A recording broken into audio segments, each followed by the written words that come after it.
Princess Diana visited Pakistan several times in the 1990s, the final time just months before her death in 1997, with her most memorable stop along the Chitral district of the Pakistan-Afghanistan border, where she spent some time among the native Aryan tribe known as the Kalash people.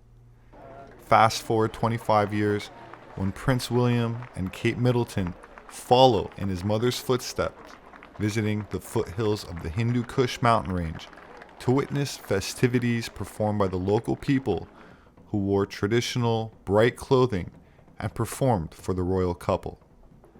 A cap and shawl traditionally worn by the Kalesha women was gifted to the Duchess, and the residents also gifted an embroidered coat to Prince William, who seemed to enjoy the warm hospitality and culture of the tribe. The Kalash people number around 5,000 and are unique to Pakistan, as they have not been converted to Islam, retaining their ancient Aryan traditions, as well as their genetic integrity, which includes a relatively pale skin and a high degree of blonde hair and blue eyes.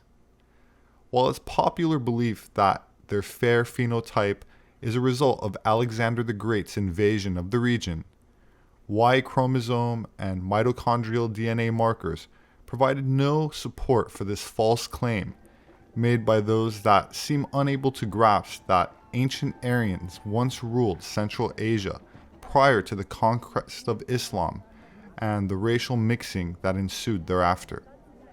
The Kalash, along with several other tribes, such as the Yazidi, are among the few ancient Aryans that retain their culture, genetics, and traditions. One of their traditions that has received recognition from UNESCO is called the Suri Jagek practice, namely the act of observing the sun, moon, and stars with respect to the local topography.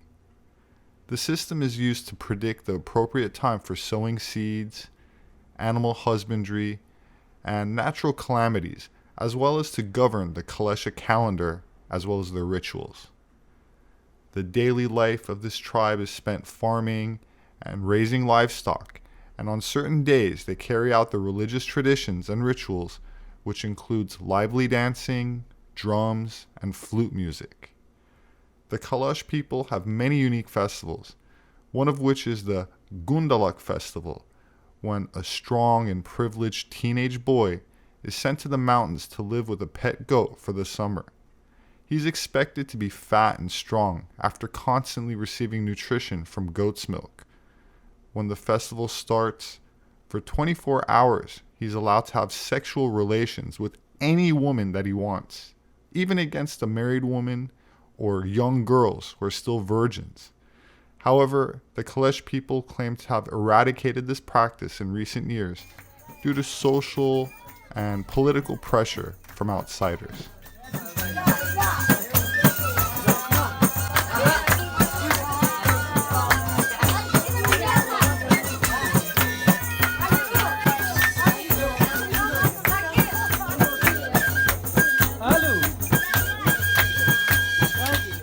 During the mid-20th century, an aggressive attempt was made to force a few Kalesha villages in Pakistan to convert to Islam, but the people fought the conversion, and once official pressure was removed, the vast majority resumed the practice of their own religion.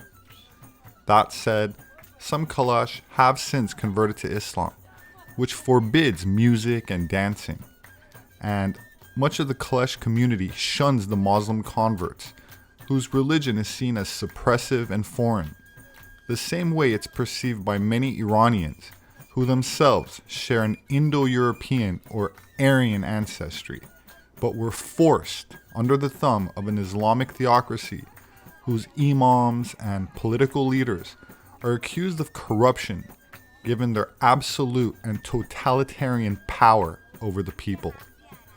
The Kalash culture shares affinities with some of the ancient Aryan Hindu practices, certain Sufi sects, and tribes in Afghanistan, all of whom revere the swastika, which was an ancient Aryan symbol that recognized cycles in nature, fertility, and spiritual immortality. For ancient agricultural civilizations, mythology, and religion reflected a cyclical process of life, death, and rebirth in a repeating, revolving pattern where life and death are not seen as opposites, but both part of the same revolving wheel, 2 points on one rotating circle. This philosophical concept is symbolically represented in the yin and yang, which is not a straight line with a left side and a right side, but a circle that repeats harmoniously, in balance, that never starts or stops.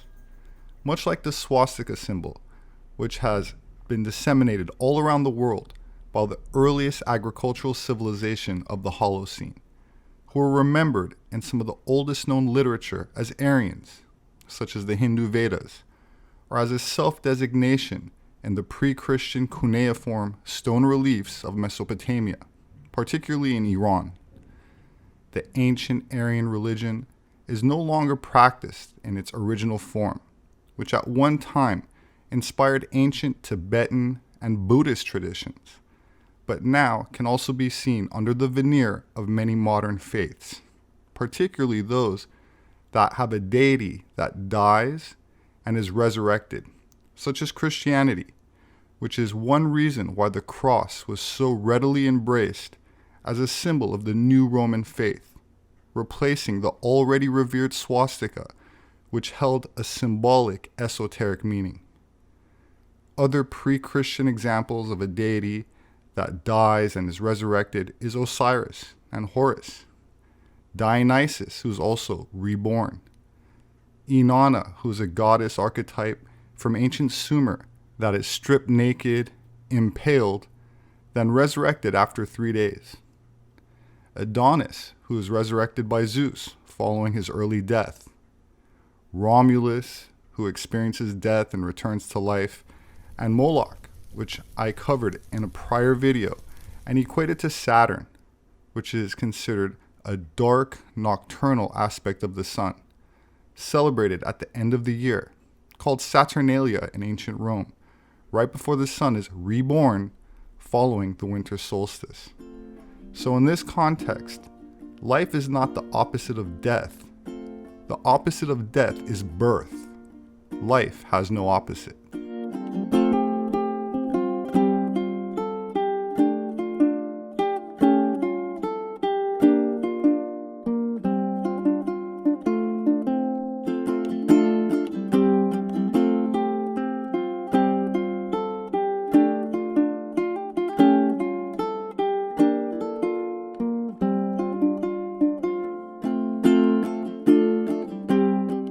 That said, life is celebrated by the Kalash people, who in contrast to the surrounding Pakistani culture, do not generally separate males and females, or frown on contact between the sexes.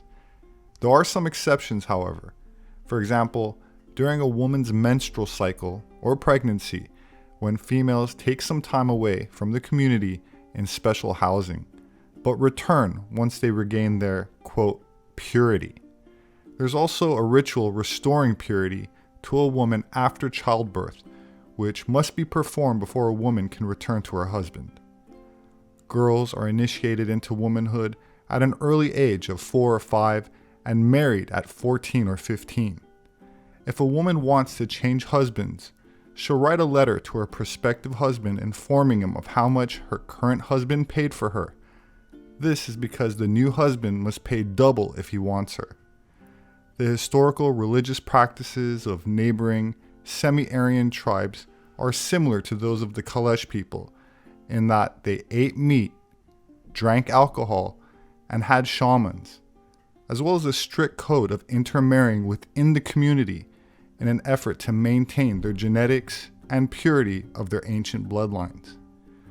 Horses, goats, and sheep were traditionally sacrificed.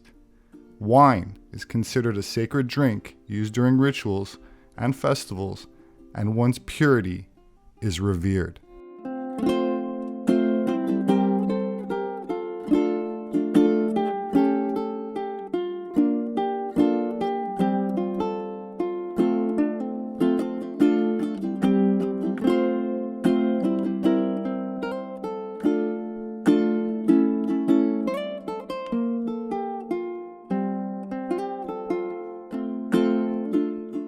My name is Robert Sepehr. I'm an anthropologist.